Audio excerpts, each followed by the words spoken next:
ay tutukuyin natin ang page at iba pa ngayong gabing to. Alam niyo naman na nailagay ko dun sa mga post ko na May 1 ay marami. Ano naman, July 7 naman itutukoy natin. July 7, 4 p.m. banal na misa ay kung makikita rin naman sa mga post ko na 4 p.m. misa, tapos 5 p.m. misa, basta misa siya. 6 p.m. misa pagtatapos, 6:50 p.m. naman is grand procession. Kasi yun guys, di ko alam kung gaano karami. Bukas sabihin ko kung kailan sila karami.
Season 2026.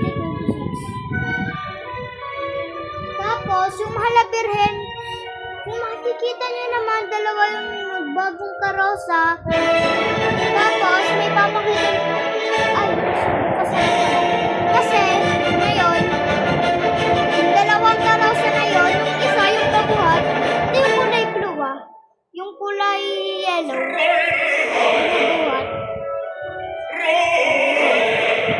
Gagamitin natin.